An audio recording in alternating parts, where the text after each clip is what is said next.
Dans ce discours, l'auteur évoque le regret de ne pas pouvoir changer certaines actions passées et souligne que cela peut arriver à tout le monde, de Napoléon à des personnes ordinaires comme Annie. Il explique qu'il existe une mécanique permettant de voyager dans le passé pour conseiller ses ancêtres, mais souligne que la personne qui domine notre vie actuelle n'est pas celle qui parle. Il aborde également l'idée de s'écouter soi-même et souligne que nous connaissons tous les choix que nous devrions faire, mais que nous ne voulons pas nous écouter. Il explique que notre perception du temps détermine notre capacité à comprendre et à créer, et insiste sur l'importance d'avoir un corps sain pour soutenir notre développement spirituel. Enfin, il suggère que les corps physiques évoluent au fil du temps, devenant de plus en plus subtils, et que cela a un impact sur notre conscience et notre capacité à comprendre le cosmos. Dans ce discours, l'orateur aborde divers sujets, notamment la perception du cosmos et notre place en tant qu'individu dans l'univers.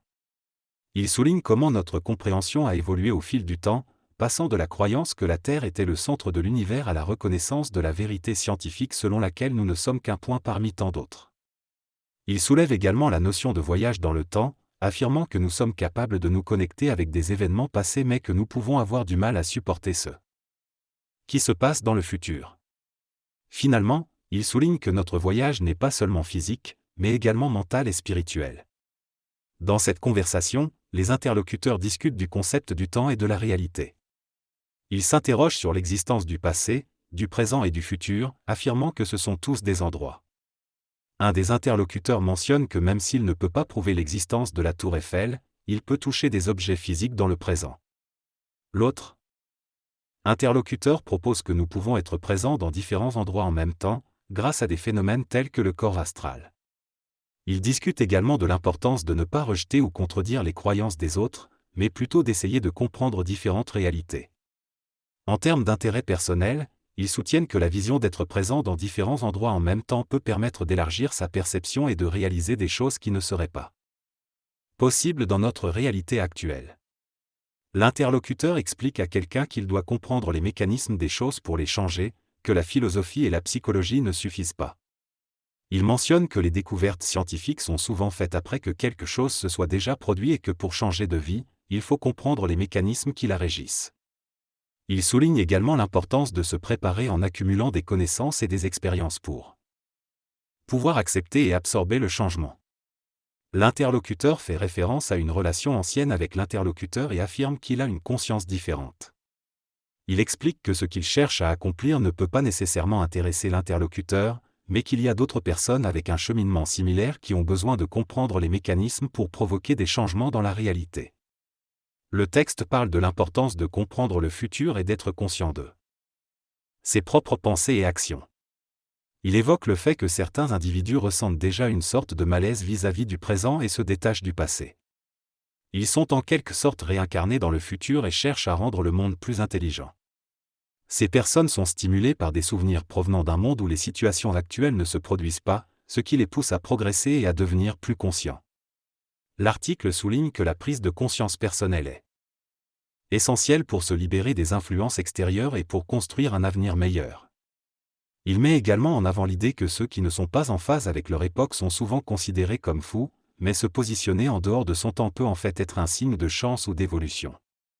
Enfin, il évoque l'existence de futurs possibles où vivent des êtres humains et suggère qu'il est important d'y prêter attention et de se préparer à ces possibilités. L'auteur parle de la dualité des chemins que l'on peut emprunter dans la vie, symbolisée par une fourche. Il explique que chaque choix entraîne un futur différent et que prendre un chemin signifie renoncer à l'autre. Selon lui, l'homme n'est pas naturellement enclin à prendre des décisions et est souvent déconcerté par les conséquences de celles-ci. Il évoque également la notion de futur possible et suggère qu'il se livre une sorte de guerre pour exister. Il compare ces futurs à des saveurs différentes qui contiennent des milliards de possibilités, et déclare que certains d'entre eux peuvent être source de belles sensations. Il souligne également que tout ce que l'homme a pu imaginer dans le passé peut être réalisé aujourd'hui, illustrant son propos avec des exemples d'inventions comme l'avion ou le laser. Il conclut en affirmant que tout est réalisable et se fait déjà, et qu'il faut comprendre les époques et les avancées technologiques pour apprécier les futurs possibles. Dans cette notion du choix d'un futur possible, il est suggéré que tous les autres futurs possibles n'existent pas si un choix est fait. Cela provoque une peur inconsciente de l'avenir chez les humains. Les prédictions de l'avenir par les cartomanciens et autres peuvent ne pas se réaliser en raison de l'intervention de l'intelligence et des choix des autres. Les gens ont le désir de suivre le chemin d'autres sociétés dans des mondes de guerre et de transition, ce qui soulève la question de savoir si toute l'humanité doit prendre un autre chemin pour obtenir l'avenir désiré. Certains individus ont trouvé le moyen de voyager dans le temps et reviennent au début du XXe siècle pour préparer l'avenir. Ces individus sont les descendants des personnes du présent et par réincarnation, ils sont eux-mêmes. Ils cherchent à préparer le terrain pour que d'autres puissent vivre dans un futur où ils pourront s'adapter psycho-émotionnellement et physiquement. Si l'humanité prend le bon choix, cela permettra le contact temporel manquant et l'avenir désiré se réalisera, peu importe si d'autres vivent une apocalypse ou non. La présence des individus du futur signifie que tout est réglé et il n'est pas nécessaire de revenir en arrière. De nombreux futurs possibles existent actuellement, mais ils n'existeront plus une fois que l'humanité aura pris sa décision. Pour préserver l'avenir, il est nécessaire de former des individus capables de comprendre les mécanismes de la paix, de l'harmonie, de l'amour et de la santé afin de créer une mémoire tampon pour absorber les chocs. En observant nos vies, il est observé que les humains semblent avoir du mal à chercher le bonheur et le plaisir, et il est donc essentiel de former des individus capables de comprendre et de vivre ces concepts. Pour pouvoir s'en sortir dans la vie, il est important de se libérer de l'ego et d'être conscient des mécanismes qui nous poussent à nous autodétruire. Malgré les influences négatives de la société, il est possible de se diriger vers un avenir meilleur en prenant soin de soi et en se fixant des objectifs positifs. Il ne faut pas se préoccuper de l'opinion des autres, mais plutôt chercher la paix, la tranquillité, la sérénité et la conscience. On doit être un exemple de bien-être pour les autres, afin de créer un monde de paix et d'amour. Cependant, cette démarche nécessite une préparation et une prise de conscience de notre enfermement. Parfois, nous sommes empêchés d'exprimer nos sentiments et notre affection par des barrières sociales qui inhibent nos interactions. Nous avons alors le choix entre rester prisonniers de ces inhibitions ou les surmonter en perdant notre intelligence et devenir des êtres libérés, mais irrespectueux des autres. Avec une prise de conscience croissante, nous avons besoin de personnes intelligentes pour évoluer et vivre harmonieusement ensemble. Dans cette conversation, l'auteur discute de l'importance de demander la permission avant de prendre quelque chose qui ne nous appartient pas.